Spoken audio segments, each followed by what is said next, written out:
With a coquettish, what the fuck, little giggle, Belle dips her head and drags her tongue along the length of the ice cream. Oh god. I blink. Multiple times. My cheeks turn pink despite the cold. Of course I should have known. Why didn't I guess? That's why she got the fucking ice cream. Must be because of Melly. I associate this particular brand of ice cream so entirely with my 5-year-old daughter. She would have lived on this stuff if I'd let her, but I failed to realize it could be used for other less innocent purposes. Now I feel foolish. Belle drags her tongue across the shaft. Why are you calling it a shaft? Of the ice cream a couple of times, her eyes half lidded. Every once in a while she moans softly, seductively. The noises she makes are soft, barely audible, but I can still catch them, maybe because I'm in a state of hyper-awareness myself. All of a sudden, the sensations about me feel even more acute. The wind through my hair, my feet on the ground, the carton of milk pressed against my thigh. Milk pressed against my thigh. I shiver. Berg. What do you think you're doing? Belle lifts her head, a strand of saliva connecting her pale pink lips with the side of the ice cream. It quivers, semi-transparent, for a few moments, like a gossamer spider's web before it snaps. Isn't it obvious? I'm trying to seduce you, Mr. Hawkins. Fuck. Oh my god. I'm getting fucking... I'm getting... What's that film called with... Oh, the guy who plays Ben Stiller's dad in Meet the Fockers. What was his name? He plays Shifu in Kung Fu Panda. Yeah, it's like, the film's called Mrs. Robinson. It's got like those vibes to me, you know. Very, but why? I don't know. I just feel like attention. I just like attention, I guess. Well, you have my attention. You have it, so you don't need to keep doing that. Oh. She giggles, her eyes half lidded yet again. Is this too stimulating for you? A little light ice cream petting? I just didn't expect it, that's all. Oh, your cheeks are turning red. How cute. I'm not cute. I'm handsome. I beg to differ. When you react like that, how can I stop myself? It's only an ice cream, but you're already getting so... heat up. Het up? Hehe. She used to eat those by the handful, my Melly, in the summer. They'd melt and she'd end up with a sticky ice creamy goo about her cheeks and I'd have to wipe it away. You are really making this weird, mate. Belle's cheeks are getting similarly sticky, but the effect it has on me is completely different. Well, thank fuck for that. Melly was just a little girl, my dear daughter. Belle, on the other hand, is not the same. She's a different matter altogether. Fuck me. Her own cheeks are glazed a soft coral pink. Her dark eyelashes tremble. She moans softly about the ice cream as she takes it deeply into her mouth. Her lips burst, her throat tensing. Jesus Christ! Throbbing. Jesus! She's clocking! Shit! Oh my god! No. Alright, that really is enough. I need to go home. I get to my feet in a hurry, appending the carton of milk as I do so. It hits the grass with a soft thud, the white milk inside, it sloshes. Belle draws the ice cream from her lips and blinks up to me, her eyes big, bright, staring. She's enjoying herself. I can tell she's enjoying herself, the little devil. What's wrong, Robin? Was that too much for you? Just a tad. I breathe heavily, my chest rising and falling beneath my coat. I can feel my toes as they curl against my socks, my thighs as they rub against the denim of my trousers, and something else too. Shit. My oh my, maybe it really was too stimulating after all. I'm sorry. Belle gives me a look of concern, though I doubt it's very sincere. If it was, she wouldn't give that poor abused ice cream another covert lick. You must have it tough, Robin, getting so worked up about something so small. Your wife mustn't treat you very well, if you know what I mean. Right. I can do without the insinuations about my sex life, thank you very much. You know, if you're having a bit of a dry spell, I wouldn't mind giving you a helping. You can stop right there! Okay, well, stop. Stop. This is a Christian channel. I cut her off, my voice a little louder. I'd say Christian, I'm atheist. Than it should be. It sticks in my throat, I cough! I'm afraid that if I let her finish that sentence, I might be tempted to take her up on the offer. I'm a weak man, and I can only take so much temptation before I cave in. Is it true? My relationship with Sally has been rather dry lately, as Belle put it, but I don't know if I'd feel better even if we were having sex on a regular basis. I don't think it would make us like each other more. She probably can't bring herself to be intimate with me, not when she suspects me of cheating on her with Arabella. Sodding wait, I like how we keep calling her sodding. I guess I can't blame her. I wouldn't want to be intimate with anyone who had slept with Arabella Waite either. Why? What's so bad about her? Has she got like an STD or something? If only Sally knew the truth. I think she does, she just doesn't want to hear it. Arabella Waite doesn't hold a candle to Belle. Wow! The fact that he just went there and said she doesn't hold a candle to Belle. Not Sally! Belle. It's too late. He's gone. He's already in the crust of it. He's already in the crux of cheating. It was nice seeing you, Belle, but I really should be going back home now. Belle raises an eyebrow, glancing at the front of my pants. Okay, that's bullshit. You wouldn't say pants. You're English, mate. You say trousers. Like that? Well,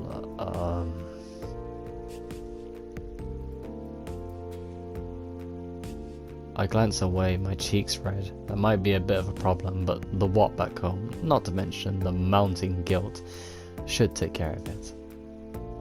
This is all your fault, Belle. I already told you, I'd be more than willing to take responsibility. I don't want you to! Cheater! Don't tempt me. I don't want you to! But that's what I want. Yeah, I don't care what you want. I gave you an ice cream. Don't say things like that. It's improper. Belle shrugs. Okay, you're the boss. I just want to thank you in whatever way I can. That's what I'm here for. Right, sure. I sigh, running a hand through my hair. I think I'm starting to get a headache. I'm sorry if I went too far. I'll try to be nicer to you next time. There's not going to be a next time. Of course, I was thinking you might get pretty bored at work, so maybe I could... You are not going to eat anything at me erotically when I'm at work. There will be children around. I'm sure I can think of something. No! No! I can hardly wait. What the fuck is he doing? I mean, for it to sound sarcastic, but sarcasm is a little bit difficult. What the fuck? A little bit difficult given the bulge in my trousers and my genuine desire to see her again. You are literally part of the problem. You are part of the problem here, bud. What the fuck is wrong with you? I've only known her for 2 days, and she confuses me. I don't really understand what she wants, but she wants you. I feel like I hardly understand her better than I understand my own wife. Hey, Belle, I'm curious. Yes, what is it? How do you like to take your coffee? I don't know why the question comes to me, I just does. It feels wrong. Somehow that I know how Sally likes hers, milk and sugar, when I don't know Belle's. Coffee, huh? It's been a while since I had that, but... Belle ponders, pressing a finger against her lower lips. I think I like it black. Figures. It goes well with her heart. Oh, so he knows. He's not stupid. He knows what she's doing. He knows, but he's still putting himself in this predicament. Why do people cheat? I never understood it. Why do people cheat? Look, small hand excitement is not going to help you long term. If anything, it is going to fuck you over in the long run. Whatever. Hey, Sally. I stand at the threshold of the living room, unsure whether I step inside or not. Do I dare? I feel lucky! Why am I feeling so anxious? Is it because of my rapidly deteriorating relationship with Sally, or is it something else? Guilt.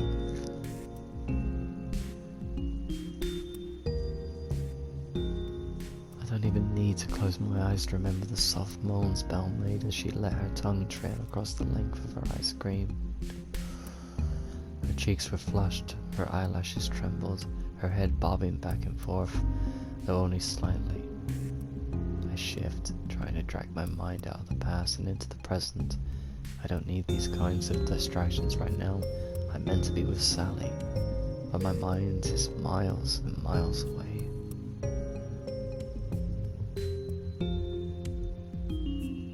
I bought the milk. Do you still want a coffee? I know what Sally's going to say before she opens her mouth to say it. What took you so long? Where were you? Oh, you want to have a conversation with me now? What can I say? The good old-fashioned something came up excuse. It wouldn't be entirely wrong, no matter which way you chose to interpret it. I'm sorry, I just got caught up looking at the moon. It really was a pretty night tonight. Looking at the moon, whatever you say, Robin. I'll admit it's not one of my better excuses. It's the truth. I just wanted a bit of fresh air. That's all. Why is the air in here not good enough for you? Wow. It isn't when Sally glares at me like that. It makes me feel short of breath, like I'm stranded on an alien planet. This is supposed to be my house. I pay for half the mortgage. Why should I have to feel so uncomfortable in my own home? Come off it, Sal. Nothing happened. There wasn't enough time for anything to happen. I was only gone 20 minutes. More like half an hour. 10 minutes, potato. And what do you suggest I was doing in that time? What can a man do in half an hour? I bet she's gonna say it. Well, you can do it in half that time. Sally sniffs. Or what? I don't know what. It just seems suspicious. Suspicious? What's so suspicious about it? I got the milk like I promised. You sure you don't want a drink? I'm not in the mood anymore. I'm tired. I thought she might say that. It's what I've been hearing in the bedroom for the last 2 months. Damn. It only makes sense that her general lethargy would extend to the living room too. Sally gets to her feet, depositing one of the cushions she was cradling back in the sofa, and gives me a withering look. I'm going to bed. Good night. I'm not sure how, but she even manages to make that sound like an accusation. Alright. Good night. Sleep well, Sally Pally. She doesn't reply. She brushes past me, our shoulders bumping for the briefest and brief seconds. But that's all. It's almost as though the mere thought of touching me makes her cringe. Look. All I'm saying is May 13th, Thursday. All I'm saying is, if the relationship is not going the way you want it to, then just end it. It's not good for you, it's not good for them, and it's certainly not good for the kid. It's better to raise the kid in separate like households than it is under one roof. It's just toxic. It's just bad for everyone at the end of the day. The next day dawns in a similar state of silence. Melly rushes off to school before I finish shaving in the bathroom mirror. My fingers slip when I hold the razor and cut myself. It's only a shallow cut, but it takes me by surprise. I swear under my breath. Sally doesn't comment on it at the breakfast table. Maybe she doesn't notice, or if she does, she doesn't care. But it stings like a bitch. Worse than being ignored by your wife. We sit there, Sally and I picking at our cereal like baby birds. We don't say a single thing. The rustle of Sally's newspaper breaks the silence, along the steady tick, tick, ticking of the clock. But that's it. It could be a silent movie, but one of us misplaced the interruptible cards. My existence feels just as black and white, dull and monotonous. Is this really all there is to life? Sitting at the breakfast table with your wife, whom you used to love, but now you're not sure if you even like, while your teenage daughter tries steadfastly to ignore you? I sigh. In the quiet kitchen, the noise is almost overwhelming.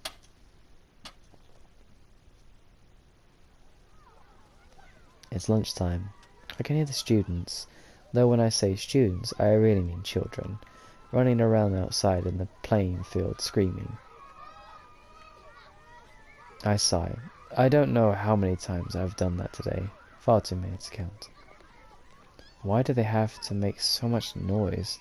I know it must get dull sitting in class for hours on end, but work they do is hardly taxing.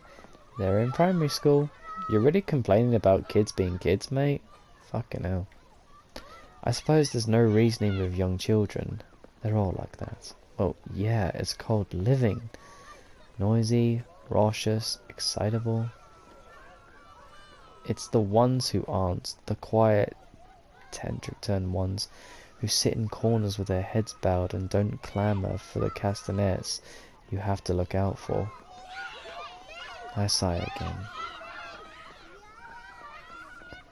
You think the sound of children at play would fill me with a certain sense of fatherly fulfillment, but it doesn't. Instead, it's mildly irritating, and the irritation is becoming less and less mild with every passing moment. The music room just out of the main building, like an ugly afterthought, a sewn-up appendage of Frankenstein's origins. You can hear the children more loudly than ever from here. It doesn't help that it's so hot. I feel like I'm going to suffocate. The weather has been particularly merciless. Lately scorching in the morning, freezing at night. Oh well, I'm a grown man. I just have to deal with it. Like most things in life, my friend. Like most things in life. I don't usually spend my lunch hour holed up in the classroom like a recluse, though socially anxiety may run in my family. Thank you, Grandma Iris, for passing those unwanted aliases down to my Melly. I'm not what you would call shy. Maybe that comes down to experience. You stop being anxious when you get older. Sooner or later, you start to realize other people's opinions don't matter all that much. Well, yeah, exactly. That's what I told Melly once. She replies, her head hanging, her voice muted. Is that why you and Mum are always shouting then? Again, the child is suffering. All because we are just having daily spats. The child will always suffer in these moments. She wasn't trying to get at me. I don't think she was anyway. She was just asking a question. Her voice was even more defeated than her hunched posture. I didn't know how to reply to her, so I didn't say anything. That's a running theme in our relationship. Silence. I wish the kids outside would shut up. It sounds like World War III out there. How can I tune the piano like this? It's not like the kids will ever appreciate it. If only they actually cared about music. things might be slightly more bearable then. Unfortunately, they, much like everybody else in the world to be honest, seem to think music DOS subjects a joke. Music's a DOS subject, sorry. Not even 5-year-olds take me seriously. To be fair though, why is music a class in primary school? We never really had that.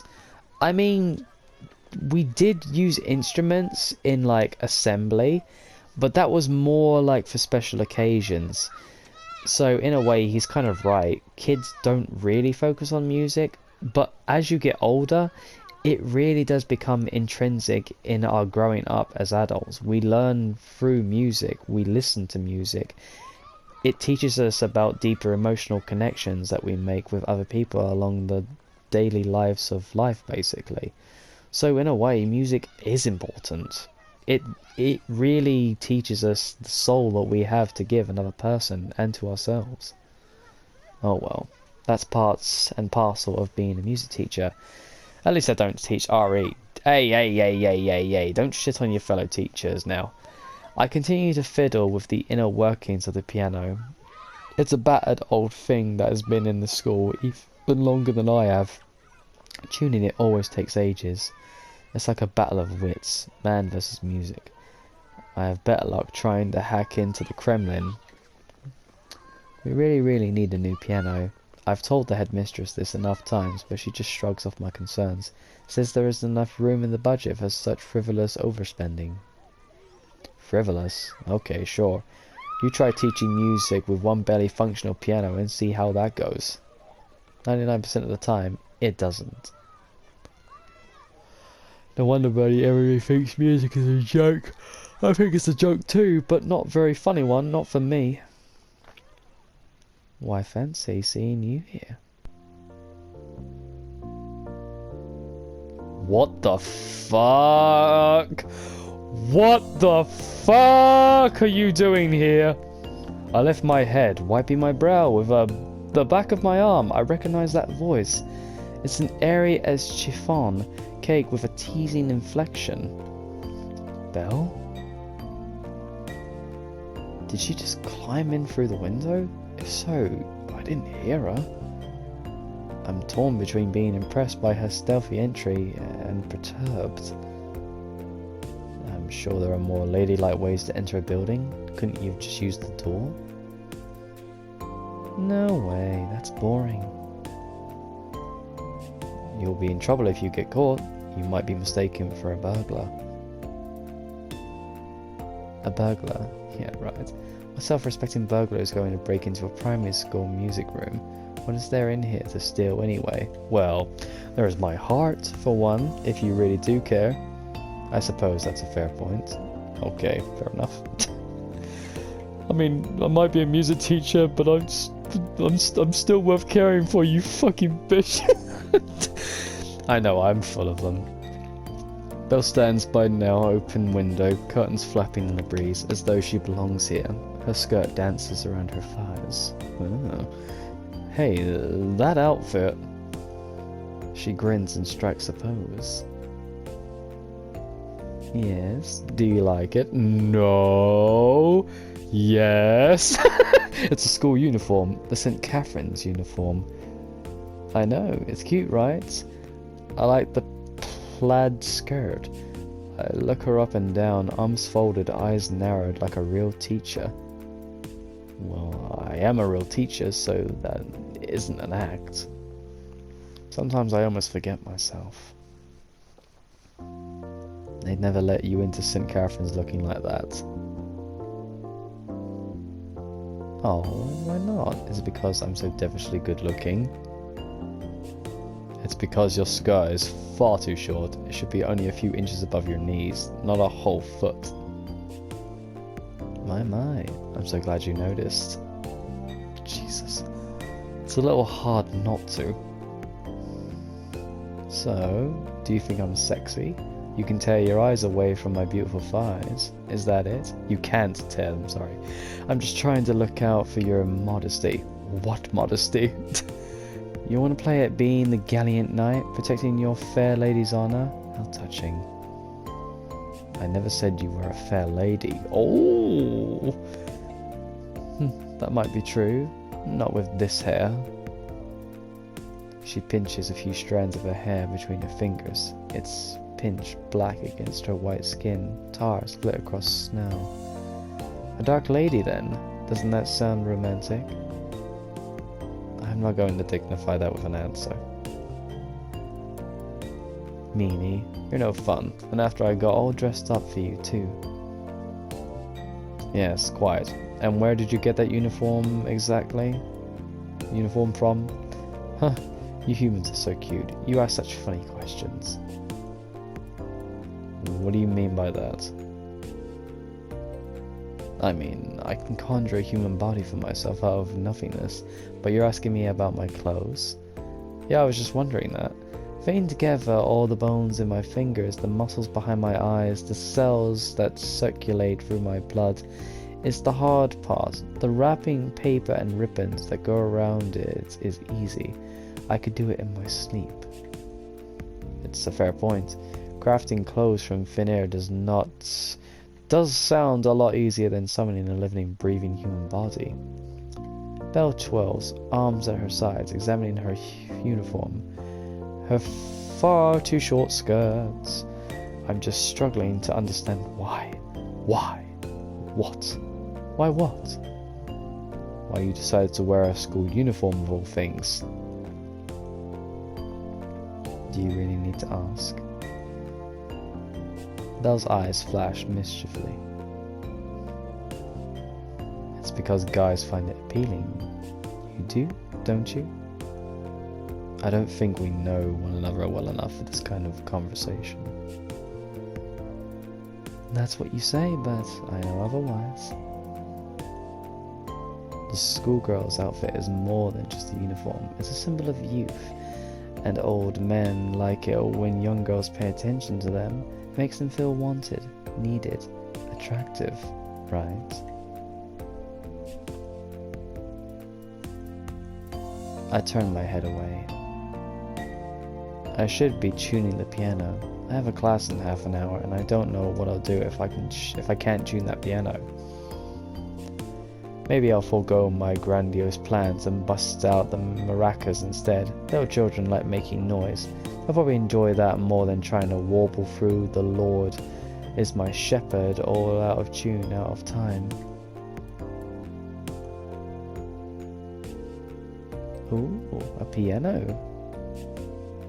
Fortunately, it seems the presence of this bad old Steinway has made Belle forget her previous line of inquiry, and it's a good thing too. There is a time and a place to discuss one's sexual fantasies, and lunch break in the music room, in a primary school no less, is not one of them. I'm more professional than that. I'm sure you are, bud.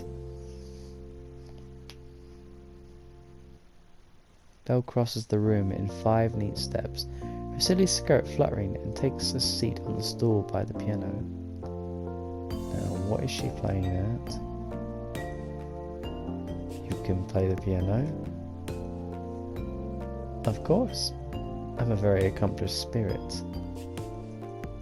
Oh, good luck playing this one. It's ancient. I was in the middle of tuning it when a certain somebody happened to climb in through the window and distract me. Really? How rude of them. They sound like a very naughty girl.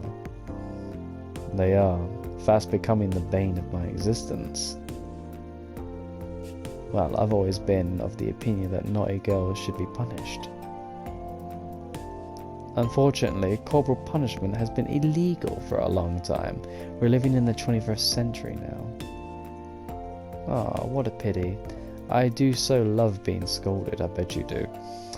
Belle sighs and shrugs her shoulders, but the teasing smile on her face doesn't waver. Oh well, what can you do if you can't be scolded properly in the manner of which I'm accustomed to, at least? I can be praised. Jesus. And with that, Belle gets to her feet and begins to peer inside the piano, as its exposed innards, as it were. I wonder if the piano were a living, breathing creature, or if it would find this monthly tuning exercise of being opened up and invaded by an unfamiliar fingers deeply embarrassing. What on earth am I thinking? This must be because of Belle. I should stop this. I need to stop. But that's easier said than done, especially given Belle leaning over the piano, her short skirt displaying a generous, some might say over-generous amount of her behind. Is she doing this on purpose? No, she's doing it by accident. Are you a moron? I never knew tuning the piano could be so interesting. I used to find the job incredibly dull. Fuck. I need to say something. The atmosphere is becoming unbearable. Not even the sound of the kids playing outside, little monsters all of them, can alleviate the pounding in my head, the twitching of my fingertips. So, you know how to tune a piano too? Of course. I'm a spirit of many talents. And where did you pick that one up? Well, who knows? It's a secret. Like your age? Indeed, a lady never tells. For all you know, I could have been Marie Antoinette in a past life, eating cake and drinking tea. Yeah, she didn't really meet a good end, did she? Whilst the rest of France slowly starved to death. Right. And I'm guessing I'm France. But of course I've always been selfish. Ever since I was born, when I find something I like, I detest the thought of sharing it with anyone. Belle looks at me, her eyes narrowed, her eyes seem harsher under the sunlight, somehow more menacing than they were last night. I swallow. I'm not so dense that I can't realize that was a threat. I'd better not bring Belle back home to meet Sally and Melly then. Not that I was planning on it. Can you imagine how awkward that would be? Hey there, Sally, Melly. I want to introduce you to somebody very special to me. This is Belle, my great-aunt Clarence's cat, whom I attempted to save from drowning when I was only 6, and now returned to thank me for the favour of her body. Please don't be too alarmed. Like that would go down well. Sally's eyes would probably widen so much they'd roll out of her head, and as for Melly, well, I'm not sure how many would react. I never am these days. I shake my head. This is a waste of time. Forget it. It's not going to happen anyway. You would never marry Antoinette. I doubt the Queen of France would ever have to tune her own piano. Indeed, I never did. Not when I was Marie Antoinette, at least. You should thank me for degrading myself to such a manner for your sake, Robin. I think you're degrading yourself in a number of other ways. It's meant to be a skirt, not a belt.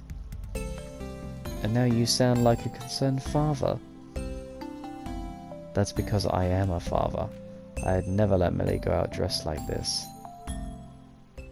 You say that, but I wonder, parents don't know their children as well as they'd like to think. You're not all that close to Melody, are you?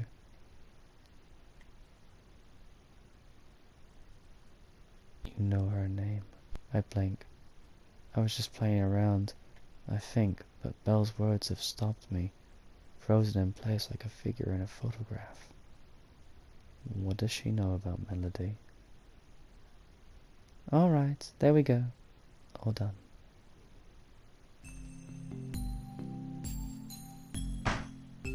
With that exclamation, Belle sets down the wooden piano cover once again, hiding the delicate assembly of strings within. I raise an eyebrow. That was awfully fast. Oh, you are doubting the quality of my handiwork, my good sir. I who was once the crowned Queen of France. I must admit, I am a little dubious. If you really can tune a piano as fast as you claim you can, I'll be out of the job. Oh well, that was just how it goes in the cutthroat world of work. They always want newer people, younger people, people with bright eyes and fast fingers who work harder for less pay, and I don't truly understand their rights. I sigh. Belle's right. I've noticed an alarming trend lately with what's been sweeping through the schools in the past few years. A number of teachers, good teachers, men and women, I was on friendly, small talk terms with, of being laid off. First it was Miss Long, then Mr. Garland, then Mr. Potts. It could be any coincidence that these men and women were all in their mid-50s or getting older. The people hired to replace them, meanwhile, were so young. They could only have been a few years older than Millie, fresh from finishing their PGCEs. It's a wonder the kids listen to them at all. They're not much more than kids themselves. The school doesn't feel like a school to me. Not anymore. It's more like a nursery. I go into the staff room to escape being pawed and mauled by the children, not confronted with even more of them. I have no doubts in a handful of years I'll be laid off too, replaced with some trendy young boy or girl who insists upon being called by their first name, likes listening to, I don't know, Skrillex? That's funny. And can't even read sheet music. You have a point, but I'd rather not talk about it. It's depressing. I see. The looming prospect of unemployment is always a toughie, huh? Especially when you have a wife and daughter. They don't make things easy, do they?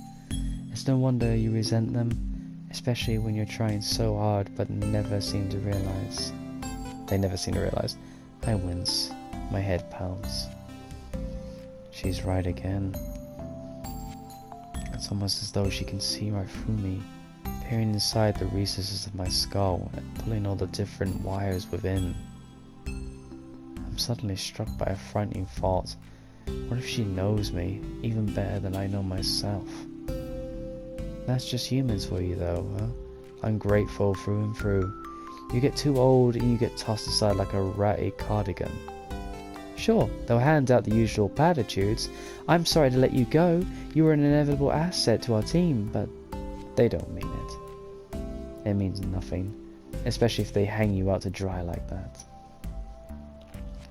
People always say things they don't mean. It's just manners, and manners don't cost a penny. I can't stand niceness for the sake of niceness. It's tawdry. It's so tawdry. Tawdry? Yeah. I feel my fingers clenching into fists at my sides. I'm trembling. I wish I wasn't. Maybe Val can sense my fear. I already said I don't want to talk about it.